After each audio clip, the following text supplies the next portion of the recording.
Buenas noches. Desde San Juan de los Planes, Baja California Sur, un servidor y amigo, Fray Fernando Rodríguez, los saluda.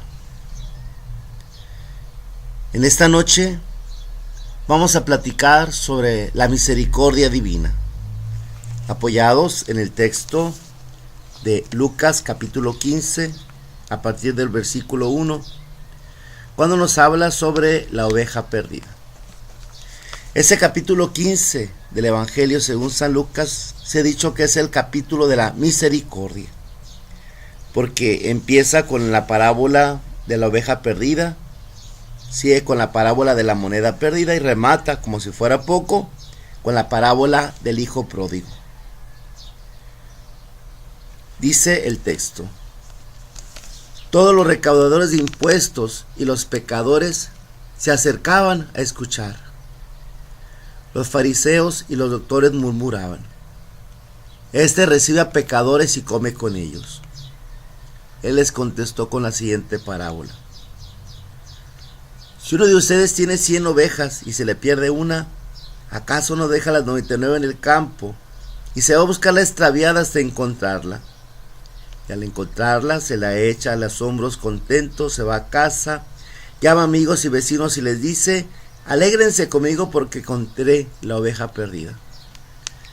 Les digo que de la misma manera habrá más fiesta en el cielo por un pecador que se arrepiente que por 99 justos que no necesiten arrepentirse. Palabra de Dios. Parece sonar así algo contradictorio o algo raro decir que Dios se va a alegrar más por un pecador arrepentido que por 99 justos que no ocuparán arrepentirse. Pero es un poco como dice el dicho: más vale un pájaro en la mano que ver un ciento volar. Y es que pecadores que tengan de qué arrepentirse, habemos muchos. Justos que no ocupen arrepentirse, no sé si pueda juntar Dios los 99. Y es que todos nosotros los seres humanos hemos cometido errores, aunque sean chiquitos. Hay gente que dice: tengo pecados chiquitos, padre. Chiquitos pero muy constantes, ¿verdad? Todos hemos pecado, lo dice también la palabra de Dios. Todos han pecado, dice San Pablo. Y es cierto, todos hemos pecado. Repito, aunque fuera de una manera muy simple, muy sencilla. Solo Cristo y su Madre Santísima se escapan de esta generalidad, ¿verdad? Son la excepción de la regla.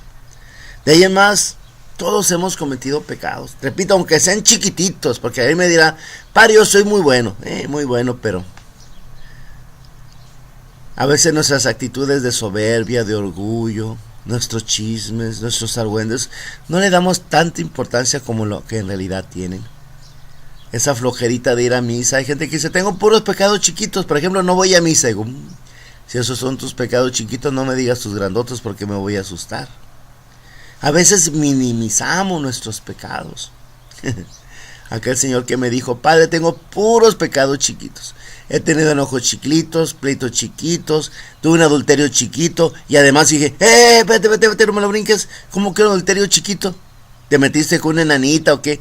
No, padre, es que fue algo sin importancia. No, mi niño, sí la tiene. A veces minimizamos las cosas, pero todos tenemos pecado. Y dichosos y benditos los que sabemos reconocerlo, porque obtendremos misericordia. Hablar de ese tema de la misericordia a mí me hace reflexionar mucho en la historia del rey David. De David se dijo que era el hombre según el corazón de Dios. Pero el hombre según el corazón de Dios, según como Dios hizo al hombre, tiene muchos dones y muchas cualidades, menos uno: la impecabilidad. El hombre no es impecable, el hombre es falible. Y lo vemos en esa historia de David. Cómo desde adolescente es reclutado, es invitado a participar y participa, y cómo desde adolescente al ser ungido recibe una fuerza especial del Espíritu Santo que le hace ser valiente, osado, al grado de que se enfrenta a aquel gigantesco hombre llamado Goliat, al que todos los israelitas le tenían miedo, y él se enfrenta con él, y armado nada más con piedras y su honda nada más. Hasta dijo aquel que soy un perro para que salgas conmigo con piedras y palos. Y David dice, eres peor que un perro porque has insultado a Yahvé, Dios de los ejércitos. Y cuando aquel hombre intenta hacerle algo, pues David saca su honda y con mucha frialdad le pone una pedrada en la cabeza que lo deja fuera de combate, y con su propia espada le corta la cabeza. Y empieza una historia muy larga. Se veía luego como David era una estrella ascendente. A Saúl, como Dios le había dicho ya que lo rechazaba y que ya había escogido otro hombre según su corazón, no le fue difícil entender que ese hombre era David, y trató de eliminarlo de muchas maneras. Y David muestra su nobleza porque 2 veces tiene ocasión de asesinar a Saúl y le perdona la vida.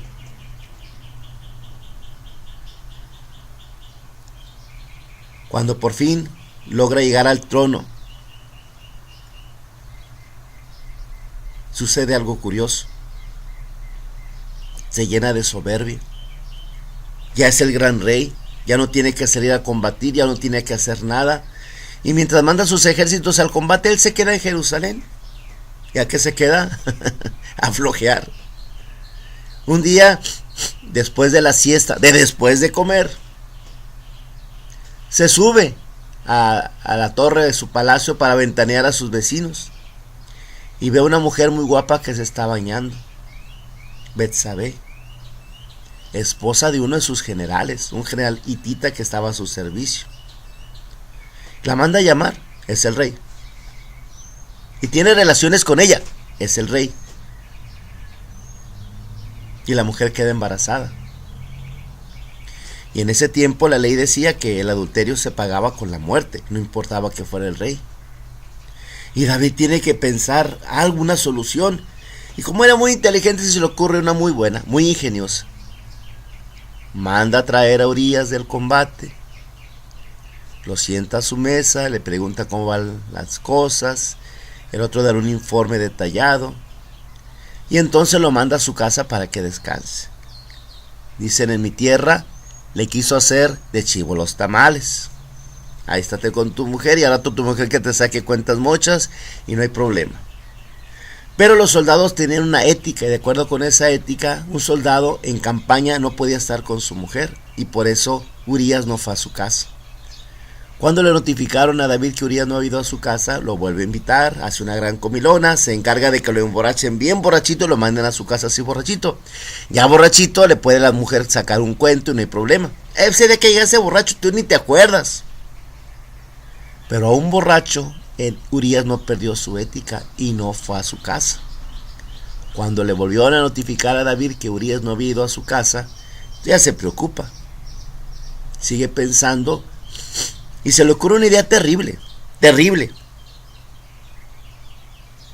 Manda a llamar a Urías, lo regresa al campo de batalla con una carta que tiene que entregar a su general en jefe. Y en esa carta dice: pon a Urías donde lo maten.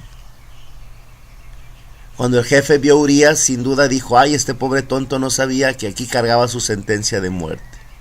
El jefe obedece, ordena un ataque a la parte más fortificada, un ataque muy tonto por así decirlo.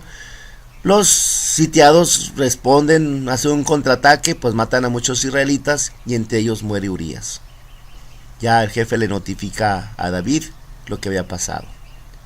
Y entonces David dice: ay, mire, mi general Urías, tan buena gente, murió y su esposa quedó desprotegida, porque en aquel tiempo una mujer sola no podía sobrevivir. Las mujeres no podían comprar, vender, no podían poseer nada, no podían hablar en la asamblea, cualquiera podía apropiarse de sus bienes. Y entonces cuando el rey la tomó por mujer, que en ese tiempo pues existía la poligamia y un hombre puede tener muchas mujeres que pudiera mantener y el rey podía mantener muchas, pues todo el mundo dijo, ¿verdad? Ay, el rey, qué buena gente, mira, se preocupó de la pobre mujer esta que no quedara desamparada. Y todo el mundo le aplaudió. Todo el mundo menos Dios. Dios era muy su amigo, eran cuatísimos. Y es lo que David se atenía, pues al cabo que Dios y yo somos muy cuates, pues sí. Pero por cuates que seamos de Dios, Él no va a tolerar las sinvergüenzadas. Y entonces le manda al profeta Natán. Pobre profeta Natán, qué bronca tan difícil. ¿Cómo era posible acusar de pecado a un rey tan bueno? Aparte no había pruebas.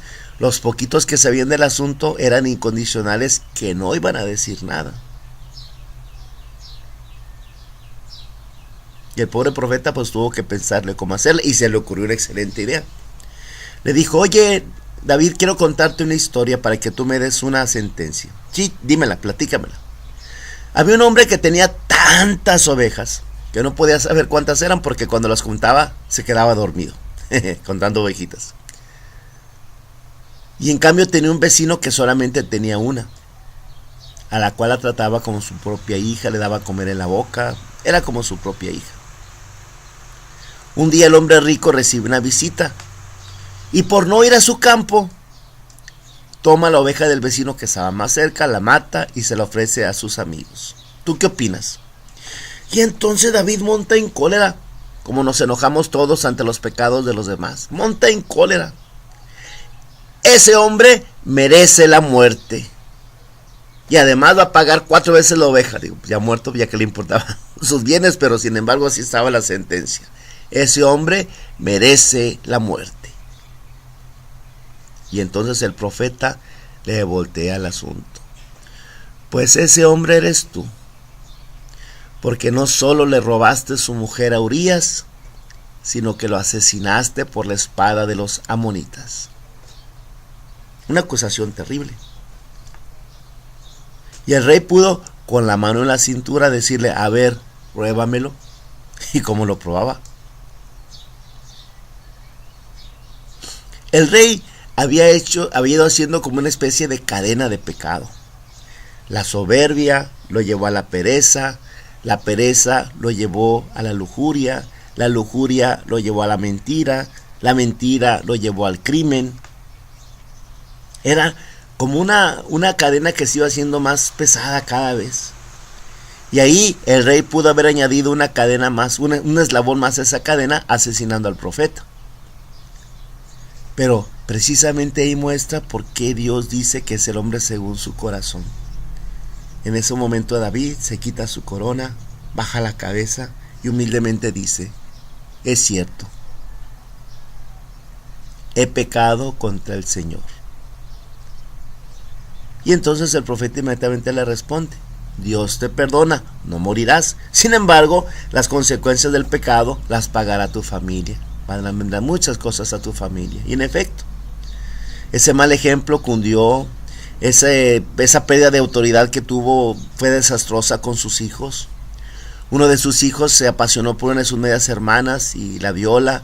Un hermano de ella pues mata al otro medio hermano. Después el rey quiere matarlos, él se escapa, regresa, el rey lo perdona, se llamaba Absalón. Después que Absalón se da cuenta que David va a elegir a Salomón como su sucesor y se rebela, se le pone al brinco pues al rey y finalmente en una batalla muere. Y cuando muere Absalón, David llora amargamente diciendo: Absalón, hijo mío, ojalá yo hubiera muerto en tu lugar, porque se daba cuenta que era resultado de su pecado toda esa situación.